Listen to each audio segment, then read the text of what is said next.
Hi అండి. స్విట్జర్లాండ్లో first రోజు మా ట్రైన్ ఎక్స్పీరియన్స్ ఎలా ఉందో మీకు కూడా నేను షేర్ చేసుకుందామని ఈ చిన్న వీడియో అనేది తీశాను. ఇప్పుడు చూసారు కదా, ట్రైన్ అన్నది వచ్చేసింది. దీన్ని వచ్చేసి ఎస్బిబి సిఎఫ్ఎఫ్ఎస్ అని ఇక్కడ పిలుస్తారు. ఇది వచ్చేసి డబల్ డెక్కర్ ట్రైన్. ఇప్పుడు ఇక్కడ ట్రైన్ ఎలా ఉంటుందో స్విట్జర్లాండ్లో ఇప్పుడు మీకు కూడా నేను చూపిస్తాను, నాతో వచ్చేయండి. ఇప్పుడు ఇక్కడ ఆగింది కదా ట్రైన్, ఇప్పుడు మనం ట్రైన్ ఎక్కుదాము. ట్రైన్ ఎక్కిన తర్వాత లోపలంతా ఎలా ఉందో కూడా నేను మీకు చూపిస్తాను. ట్రైన్ ఎక్కేటప్పుడు మనకి ఇక్కడ ముందు డోర్ దగ్గర ఒక బటన్ ఉంటుంది. ఆ బటన్ ప్రెస్ చేస్తే మనకి డోర్ అన్నది ఓపెన్ అవుతుంది. ఇలా ట్రైన్ ఎక్కేసిన తర్వాత ఇలా పైకి ఎక్కడానికి మెట్లు ఉన్నాయి కదా, ఇప్పుడు పైకి ఎక్కి చూద్దాం మనము.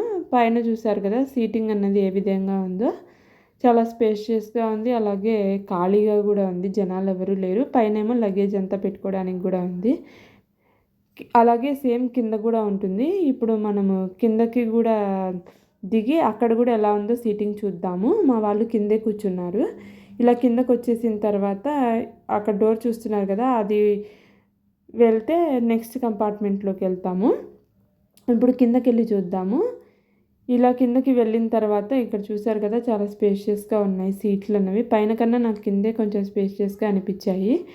ఇలాగా అక్కడ చూస్తున్నారు కదా స్క్రీన్ ఉంది, అలాగే ఇటువైపు కూడా స్క్రీన్ ఉంది. ఈ స్క్రీన్లో మనకి నెక్స్ట్ ఏ స్టేషను, ఎక్కడ దిగాలి అనేవి డీటెయిల్స్ అన్నీ కూడా ఆ స్క్రీన్ మీద, ప్రతి బోగీలో కూడా 2 స్క్రీన్స్ ఉంటాయి. దాని మీద మనం ముందే చూసుకోవచ్చు ఎన్ని స్టాప్స్ ఉన్నాయి ఏంటి అన్నది. ఈ చిన్న వీడియో మీ అందరికీ నచ్చింది అనుకుంటున్నా. నచ్చినట్టయితే లైక్, షేర్, సబ్స్క్రైబ్. బాయ్.